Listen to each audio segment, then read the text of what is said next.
Saudara Said Ibrahim, pengurusi gerakan mansuhkan ISA, dipersilakan untuk memanggil panel-panel kita yang seterusnya. Yang ditahan di bawah undang-undang ini harus dibebaskan.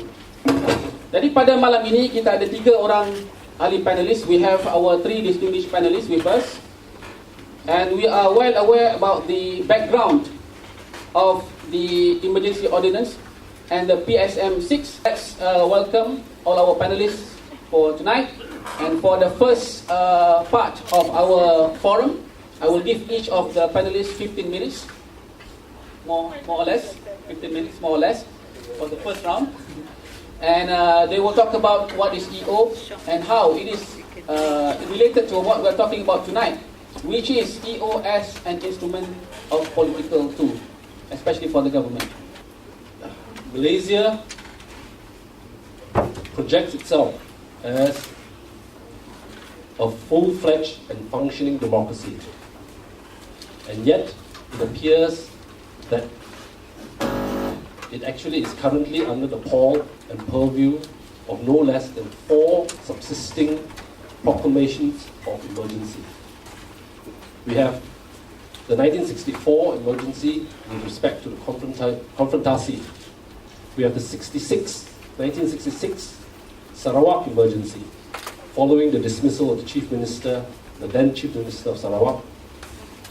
We have the 1969 emergency, which is the emergency ordinance that's subject matter tonight. And we also have the 1977 Kelantan emergency. And that was occasioned when there was a vote of no confidence successfully passed at the State Assembly of Kelantan against the then Menteri Besar. And the Menteri Besar at that time refused tender the resignation of his government. As we all know, these emergency ordinances, in particular the 1969 emergency ordinance, provides for draconian powers of detention without charge or trial. It effectively displaces the rule of law. It displaces the fundamental rights that are enshrined in our constitution and that are accorded to all Malaysians, irrespective of race, creed, religion, belief, or point of view. We were initially informed that the 6 persons under detention, including 25 others, in total 31, when they were first arrested, we were informed that they were arrested for purposes of investigating them under Section 122 of the Penal Code, namely for waging war against the king. The Che Guevara t-shirt is not banned. Okay. The only t-shirt which is banned, which is subversive, is the Bersih t-shirt with the Bersih logo. Because that is what so far gazetted. So any other t-shirt from Mao Zedong, Ho Chi Minh, Jinping, you can still wear it. Okay. See, the 6 people, they're all based in Perak, all of them, and this is a campaign they were doing from Perlis we wanted to end the campaign in Sungai Siput, the Parliament constituency where Dr. Jayakumar is. But the campaign ended in Bukit Aman because they are all now detained in Bukit Aman. Okay, so if you look at the campaign, the 6 people, Kumar and Rani were University Malaya UM students. When they were students, they organized programs in estates in Sungai Siput. So Dr. Kumar Jayakumar is not a Perakshur candidate to beat Sami Velo. He's a grassroots activist. In 1977, he was already in the estates in Sungai Siput. And then, after that, when he left the university, he started free education in Sungai Siput, in 5 estates in Sungai Siput. This Lechumanan and Sugumaran, who were arrested, are actually 2 children of plantation workers who then became teachers, teaching estate children free education. during the late 70s. So they have been there with us since those times. Sukumaran, who is currently the chairman of Sungai Siput branch, and Lechuman. Why is Lechumanan arrested? Interesting question. Because he's the treasurer. So they ask, anything to do with who took the bus, who paid for the bus money? Lechumanan. Who purchased the t-shirts? Not the Persi t-shirt, the Udala, Basarala t-shirt? Lechumanan. So Lechumanan became one of the prime targets of the intelligent Malaysian police force. Okay. Another person is Babu, Sarat Babu. He's currently the youth chairman of PSM, and his father was involved in a struggle for urban pioneers called Kampung Cepo. His father was, and as the children, he was part of the struggle of Kampung Cepo, and he became active and he joined the party, and he's the youth leader. And that was Babu, Sarat Babu. These were the three people, and then, of course, I think Kumar need no introduction, and then Saras. Saras is the deputy chairperson of the party. She stood in Jelapang the last election, and Saras was also from very young. She was a trade union activist. She worked in the garment factory, organizing the workers there, and then later joining Kumar, and then they started this group called Alega. Alega is a Tamil word. In English it means waves. So they were creating waves. This is another person is Chunka. Chunka, as you know, when he was in the university, he was the secretary of the Persatuan Bahasa Tionghoa, and he was suspended from USN. Why was he suspended? He was suspended for wearing an ISA badge. That was his offense in USN. Because of wearing an ISA badge, anti-ISA badge, the university took action against him and suspended him. After he left USN, he joined Kumpulan Kemajuan Masyarakat, KKM, not KMM, don't get it. Kumpulan Kemajuan Masyarakat, and this group is this grassroots work among the industrial workers, urban settlers in the northern side of Malaysia. So basically, these are these people who were arrested. These are the people who were arrested with Jay Kumar and the rest. And there was this campaign, PSM, because everybody was telling election coming, very fast, July election. So PSM was doing a campaign called Udala Bersarala. That means, it's enough, Bersarala. Nothing, no, we did not use the word tumbang at the end. Very revolutionary. We used Udala Bersarala, retire, Barisan Nasional. And this campaign was done north and south. That means it started from Perlis, supposed to end in Sungai Siput. I was leading another team from Johor Bahru right up to, supposed to end in Kota Damansara. That was the campaign, north and south. Udala Bersarala campaign, When we started the campaign, the PSM, our target was to make at least 40,000 Malaysians aware. But today, 10 million Malaysians knows what is PSM. So we have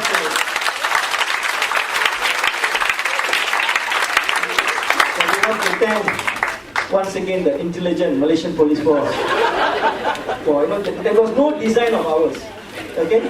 Let me go into detail what exactly happened. On the 25th, a Saturday, we started the campaign on the 24th, north and south. In south, from Johor, every place our bus went, we were escorted by about 5 to 6 police cars, including ambulance. Every destination we went, if we slept in a place, outside the place there will be 20 policemen sitting there. Okay? The police told they were giving us protection. Okay? And this was happening in the northern side. Our friends, similarly, they were going to areas, they were distributing leaflets. Udala Bersarala leaflet, they were distributing, they were wearing t-shirts. Everything, time to time, police will stop them and tell them, then they'll continue, they went on, But on the 25th, at 3 something, when I was in this bus in our bus in the south, I got this call saying that the northern bus has been stopped at the Juru toll. the police have completely stopped the bus there. So I said, oh, I served this fella's right, because the northern team was more successful than the southern team. Because they managed, we were fully, surrounded by police all the time, but they were not. They managed to distribute a lot of leaflets, so I was a bit jealous. And I said, serve them right, just 20 minutes after that, our bus got surrounded. So we were both, all of us were arrested, including us, including me. And in our bus, we had 2 foreign agents. This is what the Utusan said. 2 foreign agents trying to destabilize the country. One is an intern from Korea, from the May 18 Foundation. I don't know her before this, because just the day before we left, her organization called me and said, can she join this campaign? And she's doing a study on elections. So I told, can, but we might get into trouble along the way. Asked her to think about it, and this girl said she's very interested, so she joined us. So she was one of the foreign agents. Another guy is a person from Filipino, from a socialist party. He attended our PSM Congress and stayed on for a month. So he was also in the bus. He was the other agent. And the very interesting thing about this plot to topple the Malaysian government was, as stated in Utusan Malaysia, was this Korean girl has links with the right-wing NED Foundation, which has links with Anwar Ibrahim. Whereas this man, this Filipino guy, is linked with the CPP, Communist Party of Philippines, having links with the left-wing extremists. So this was the first time in the history of the world where the left and the right joined forces to topple the government. So that was the version they were giving, in Utusan on both these people. Okay? And if you look at the way they arrested both this group, we were released the following day at 4 a.m. All of us, statements recorded, including the 2 foreign agents, were also released. With statements recorded, all of us were released. We went. But what happened in North? This is very important. In North, when they took down the statement, when you are arrested, the police can record statements. 112 statement. The 112 statement says that you have to answer questions, and if you're not comfortable, you can say things in court. And we had lawyers there from the Penang bar already helping the people there. So they said, since you are arrested, you have the right to remain silent. So they all exercised this, all the people. They said, do you want to say anything? You will remain silent, we'll talk in the court. After they finished the statement, around 2 o'clock in the morning, the police were not happy. The police said, how come you are not answering questions? You must answer questions. So they took one person called Sukumaran. Sukumaran went and questioned the police. They wanted to record the statement all over again. Second time. Sukumaran, being the chairman of the Sungai Siput branch, he went and questioned the police. He said, why must we record the statement twice? Suddenly they took him to a separate room. Separately, brought him to a separate room, locked the room. So other friends, other comrades were very alarmed. They started to make noise. They were shouting, what are you doing? Where is Suku? There was a commotion there. And then the police did what? They went there, they went into the bus, they ransacked the bus, and then they found the weapons. The t-shirts. Then, you see, the next day in the papers, you had this t-shirt of Jinping, Russian Miley. And all this t-shirt paraded, and they said, this is a group trying to wage a war against the king. And the charge they use is 122, waging a war against the king. The ingredients of this law is, you need to show weapons. And the group must be wearing uniform or something, that is the thing. That is the case they use against the Almohana. Here, no weapons. And I want to tell you one incident. I was taken to the senior investigation officer room, where all the things they confiscated was there. So I followed him, he recorded my statement, and then he showed me everything. I saw PSM flag there. I saw t-shirts. Sinn Féin, Rashid Maidin, and then a lot of t-shirts or other t-shirts. New liberalism, all that t-shirts. There were a lot of PSM newspapers. I was worried because the newspaper says, Revolusi Jalan Keluar, talking about the Arab uprising. That was the heading of the newspaper. The newspapers were there. And then we had the Udala leaflets were there. And then you had a lot of things there, The room was full of things.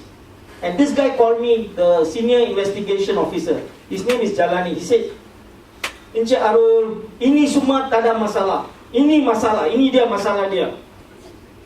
So I looked at it. What was the masalah? He showed me the birthday leaflet.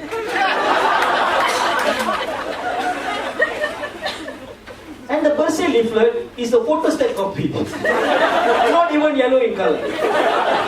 But the police found out it's the birthday leaflet. That's quite intelligent of them. Because that birthday leaflet has the 8 demands and asking people to work for democracy on the 9th of July. So he said everything is not the problem, this is the problem. Okay? Now you see, because they used the term waging the war, they got a 7 days remand. Because waging the war is a serious thing. So they asked for 7 days. Full amount, they got 7 days remand. Our lawyers tried to get a revision, they could not, they did not win. Because the judge was saying, because of his children, grandchildren, he must make sure they are safe. So 7 days was granted. After 7 days, on the 7th day, which is 2nd of July, suddenly I was outside the police station, Kepala Batas. This was the day they were supposed to release or remand or, this is the 7 days deadline. Suddenly I saw Kumar, Chunkai, Babu, everyone walking, with a lot of policemen with them. So I thought they are transferring them somewhere. Of course, we saw them, we said, Hidup Raya, they were also shouting. They left the police station and they were brought back inside. Then I asked, what's happening? They said, we were just re-arrested under the emergency ordinance. Just like that. So that means, from waging the war against the king, now the whole thing turned. They were told, when I asked the police what happened, they said, all their earlier charges, waging the war against the king, has been dropped. We're quite happy about that. But now they are arrested under emergency ordinance. Okay? And they're still there because of the emergency ordinance. And what they did to the others, they asked for another 7 days extension. With the same charge, they've released the top 7 people in PSM, dropped all the charges against waging of the law, but they requested another 7 days for the rest, for the same offense of 122, waging the war against the king.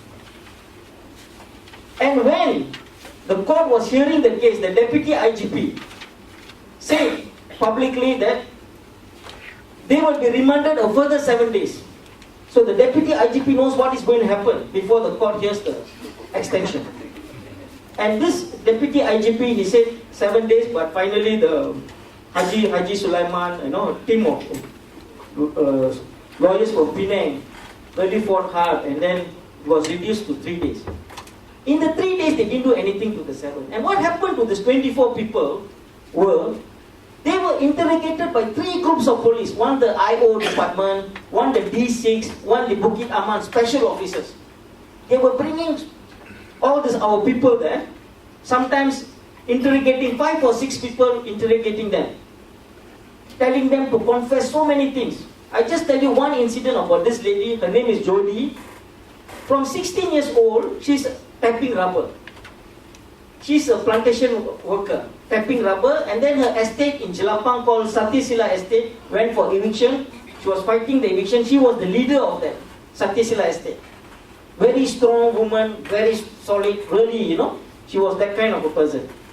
So when they interviewed this woman, everything they asked her, she said, I will talk in court. They can't understand how come this estate woman is so brave. So the police conclusion is, they told her, you have been specially trained. You have been specially trained. You don't seem to answer our questions, and you're so brave, you're not scared of the police, This woman had been fighting FRU and eviction all her time there were so many times they came to evict the estate and she was fighting. And here, the police, after interrogating her, they told her finally, you have what what it takes to be a suicide bomber.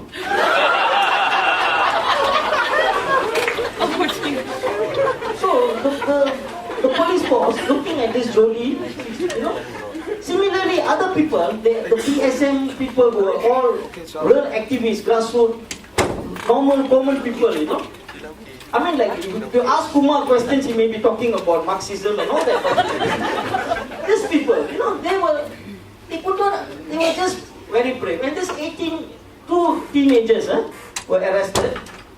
After the special branch, after all the interrogation and after the special branch interrogated them, this is special officers from Bukit Aman, normally made to interrogate big-time politicians. They were interrogating these two 17-year-old boys. After the interrogation, they asked them, okay, now, will you go for the Bersih rally? The boy said, yes, we will. In fact, we were very worried, Why these fellas have to open their mouth and say, but this 17-year-old boys, after 10 days in detention, after interrogation of 3 departments of the police force, including Bukit Aman, D6, IO department, said that we will go for Bersih.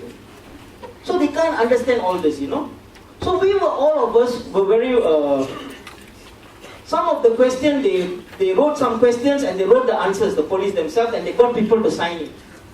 These are those who can't read, some of the detainees. Some of the questions were, why do you join the PSM? The answer they gave is, because I believe in communism, but not violence.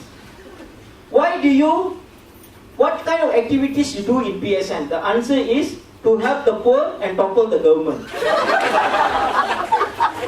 So they were trying to, because PSM, everybody knows PSM, grassroots organization, helps the people and all that. So they had to add on all these things. But today, most of the people who have signed or whatever, they've already lodged police report to say that they're not involved.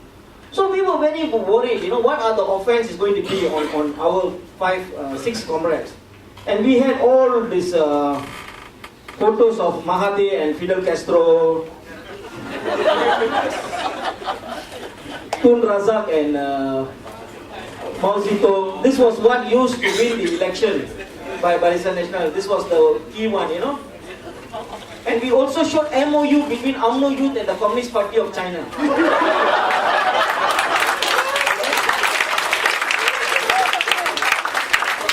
You see, PSM only had, they asked one question to Dr. Jayakumar, did you have a MOU with Pakatan Rakyat? But we have in record today that last year there was a MOU signed between UMNO and Party Communist China. Okay, that was in record. They have also invited the Communist Party of Cuba yearly for the UMNO General Assembly. But this was all the things we were worried about until Edmund Bond, 2:30 morning, he called me yesterday. This morning, 2:30 morning, he called me, he said, Arul, the government got 37 affidavits. So I panicked. But none of it talks about, not one word of communism, not one word of socialism. I said, what they have said? He said, the Bersih. And because of that now, all the Bersih people are angry with PSM. Because it says that Dr. Jayakumar and the 6, they are the main movers of Bersih too.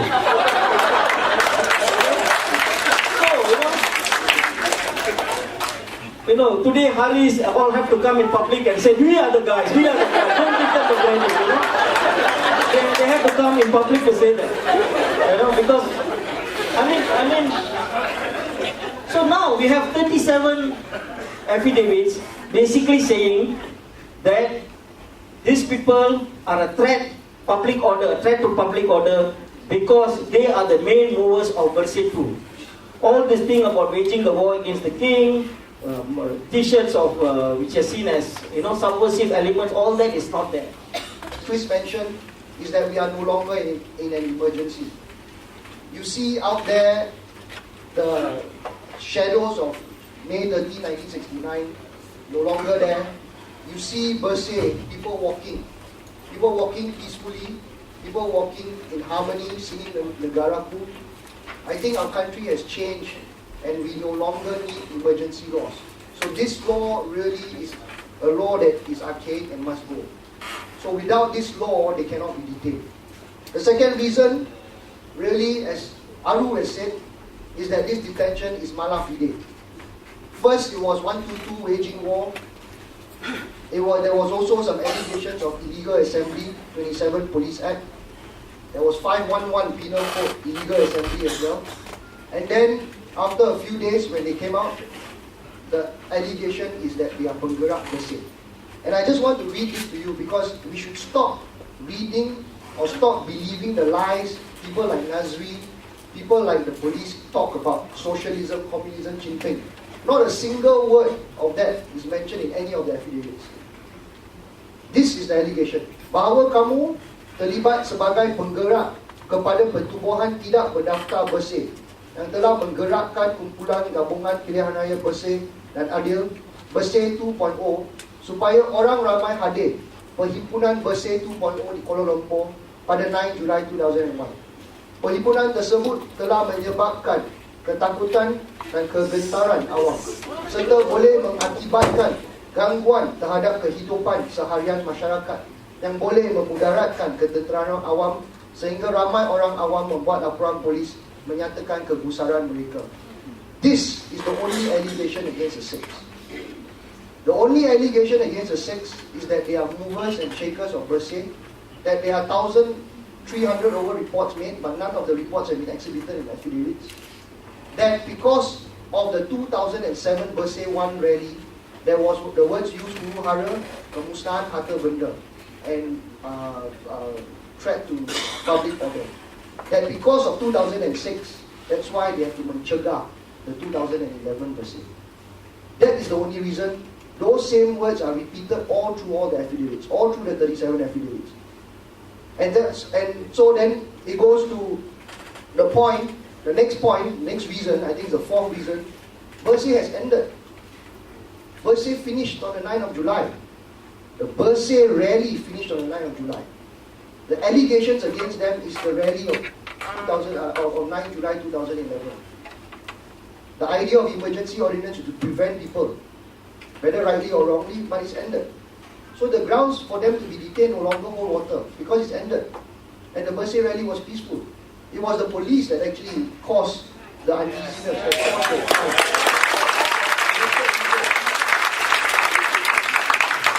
I think a lot of you went to Bersih. How many of you? Salam Bersih.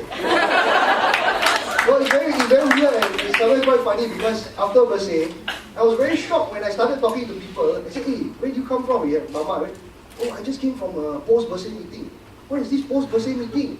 Oh, yeah, we just met, in the Bersih rally and we're just sharing stories. And it's not just one group, there are many, many groups. So that's why I've said on the internet that, rallies are quite romantic because you make friends and, you don't know what goes on with that. But the next reason, which I can't remember what reason now, the fifth one I think, is that we have stated on affidavit, mirroring reformasi, exactly the same. The questions that Kumar is being asked, the question Chongka is being asked, Suku, everybody, they are being asked about PSM activities. 10 and 20 questions of activities of PSM. Where do you get your funds from? Is Nasir being paid? Why doesn't Saras become the chairperson? Why you don't become the deputy chairperson? Why do you let Saras leave? Did you go to Venezuela? Did Saras hug Chavez? This kind of questions, where do you get your funds from? But I don't know why you don't ask anyone. Aru is a special branch. Yeah, but all these questions about PSM. Then they ask about Anwar. Anwar is a tricky fella. He criticizes the courts, he criticizes the police. He's going to jail. Then they ask about Kit Siang. They ask about PAS. They ask about everything under the sun except Bersih. Everything under the sun except about so-called waging war against the young Ketuan Agong. They ask all these questions, and all these questions are wholly irrelevant to their detention. These are questions to take intelligent statements. These are questions to curtail political activity. And please don't forget, I was shocked. I'm part socialist also. But I was shocked when I saw PSM's constitution, and we have exhibited this in the affidavit. PSM has a constitution that is approved by the Registrar of Societies that allows them, no matter what flawed thinking you have of socialism, not militant socialism, that allows them to actually educate and fight for an ideology that socialism is that makes socialism our part of life. So when people talk about socialism, very left or whatever, right, it's actually approved in the Constitution. And it's quite draconian. It's draconian not in the sense as militant, it's draconian in the sense that you can take all these positions, all these left positions, which some are good, some are bad. Anyway, connected to that, I was actually saying to Aru and some of the PSF leaders that this is the best thing that happened to PSF. Not really, because from this, I'm not sorry for the sakes, I'm not saying jokingly, they may get more than one seat. They may get more than one seat from Pakatan, I think. I'm not a PSF member. Today, somebody asked me. But honestly, PSF from nothing now, like everybody cares about PSF.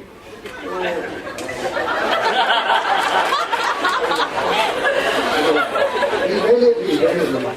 Okay, so reformasi, so Imperial's reformasi and Chris and Haji Sulaiman Ikhtias and all argued the reformasi case. The same things they did to Hishamuddin Rais, to Ezam Muhammad, the same questioning. And the federal court ruled that the political intelligence statement taking was illegal, was mala fide. At that time, if you remember the reformasi, there were press statements saying there was Molotov cocktail, there was mass assemblies all around Kuala Lumpur. That's why they had to arrest Ezam, they had to arrest all the reformasi activists. So the federal court has ruled, yes, yet we don't understand why the police are doing that, and we hope that the court will rule on Friday the same. The next reason is that there is no evidence. The government has not shown a shred of evidence of anything that has breached the law. And that's why probably they're going around asking different questions. Having pamphlets, having a t-shirt doesn't breach the law. So there's no evidence of these things and no weapons. The next reason is, I think, denial of access to counsel. I think we've come to the 8th reason. Denial of effective access to counsel. We must remember that it must be effective access. They have given us access twice, not immediately, but they didn't allow us to spend more than 15 minutes. And the detainees, of course, will not speak to you if you have 6 burly officers around you and one officer video recording everything you say. How can you have legal access? So we protested, we even put our hand to the camera, we even made funny faces at the camera, but we just wanted to go on and do our job. And so we did our job, and we will take that up a bit later.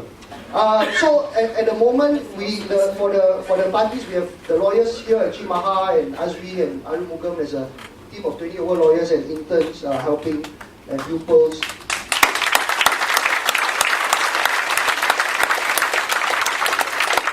We have filed 20 affidavits. There will be one more affidavit tomorrow. Government has filed 37 affidavits in reply. And we are ready for Friday. Actually, everything is ready. Government has just asked just now for an adjournment of Friday.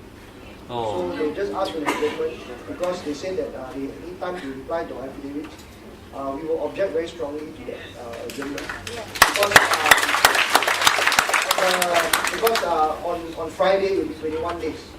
And they will probably try and drag it out past the 30 days so that there's more time for them to make the minister's order. Once they make the minister's order, then you have to file the new habeas corpus. So a lot of these things that occur all the time, lawyers like Richard and everything, you don't see it because it's not high profile or it doesn't come out in newspapers. But if you follow this case, this will probably be a typical emergency ordinance case.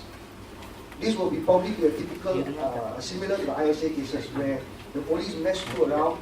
You are actually fighting in court with almost 2 hands tied behind your back and you're just trying to find your finger.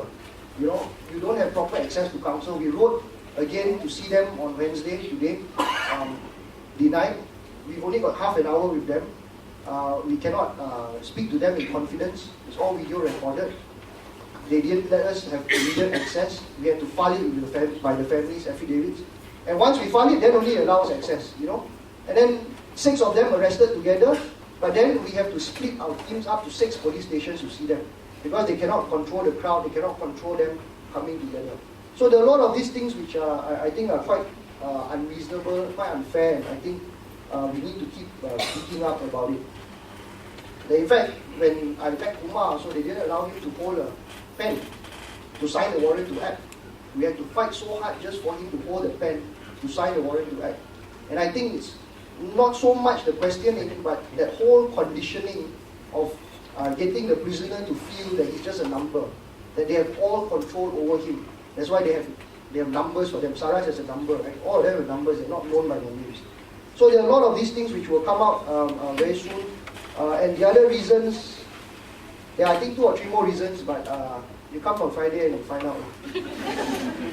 That's all I have to say. I think we have to keep fighting this. It's very, very good that all of you are here because it's so hard to get people just talking about the emergency ordinance. Everybody is so interested in the sexy ISA issue last time.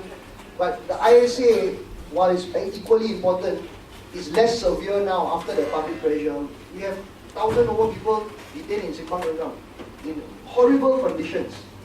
You have almost 2,000 people where the emergency ordinance is used, but they have not been put in Simpang Rendang yet. Okay, 2,000 minus 1,000 over, I think. Those are the numbers that UN gave. They are in police stations all over the place. We don't even know where they are. Kumar and the rest don't even know where they are. They are blindfolded, they are handcuffed. We ask them where are you staying? They don't know. So, I don't think we need this type of thing in our civilized society now. But I think wrapping up, we see now a lot of Malaysians, I think post-Bersih, whether rightly or wrongly, a lot of young people thinking it's the Arab Spring and all. I really think so. But post-Bersih, I think we've seen an awakening of people. I think people are less fearful. I think people are braver. And I think people know that we can no longer be tricked. We can no longer be led by people who are dishonest. And if we do not do something about it, if we do not stand up, if we do not sit down, we don't come here, we do not write about it, we do not talk about it, we do not do vigils, we do not mobilize, then this country will go somewhere we don't want to go. And credit to all of you for being here. It is something that we need to keep fighting. And the lawyers, and I'm sure the Malaysian Bar Council, the Malaysian Bar, will continue supporting that cause. Thank you.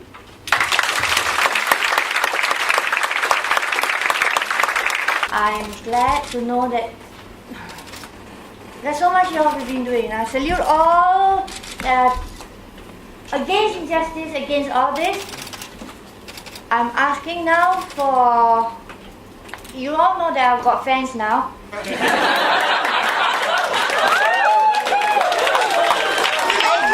It's beyond me. It's so overwhelming.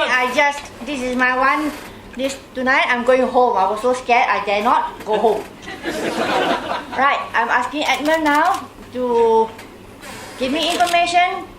I've given my address and everything to get to him, so that the fans, if they are really true, if they are really brave hearts, will follow in all the causes. In all the good causes that you are. The fight against. I can't even mention, I will be sleeping all this while, okay? Thank you all. How do you feel with so many fans around? How do you feel? I do not understand what fans page means even, okay? On the first night, on Sunday night, when I landed at my daughter's house, and she started screaming, "Ma, look at it, 5,000. I don't know what it was. Then when it came out to 10,000, she was just screaming every now and then. I couldn't understand it. And then looking at the pictures, Press the button. What makes you walk on that day? What makes you want to walk? It was just a normal walk. I walked everywhere, okay? And especially on that day, you're wearing yellow. Aren't you afraid? I was wearing yellow for 1 week. Every day was yellow for me. I bought 5 t-shirts from Chowkit. And every day I wore yellow. If there is going to be another walk, will you be coming? Another beautiful walk, another walk like that, I will. But I will be prepared this time. And I think there should be organization, some kind of help, some kind of advice beforehand, like take salt, right? Okay, and tell me honestly, at your age, what is the motivation factor that makes you walk? For me, it was just an ordinary. I can't really say what made me walk. I just want to be. I'm free. I love freedom. I'm sure you're aware the police will be arresting, am I right? I should have been arrested even that day. I don't care. I don't mind. I don't mind. I would welcome, I would ask the next rally, all of us just put our hands up and let them arrest us. Not just arrest the 1,006. Just arrest all of us. Will your children panic or they're worried for you? One laughed all the way because of the fan page. Another one cried when he was this one in Simpanang. Another one, after 4 days, why did you go walking? But they all love me, that's why. And can I have your full name, please? And me, Hui Sulan, but I prefer N. And my, yeah, Hokkien lang. Hokkien. And my Hokkien hóa. Chấm ba vậy. It is just, I'm more familiar, I mean, my relations call me Annie like that, so Annie, it's okay lah. Right? But in school and everything else is big N. I'm Christian, so the songs in the church maybe builds me up. Is it still on? So I'd like to congratulate you and thank you so much. And I'm happy for you to have so many fans. I don't know about that one, but I salute all and everybody who are, I don't know how, who know what the state of the country is and are out to correct it. I salute you all. Thank you so much. Auntie, can I take a photo with you? Oh.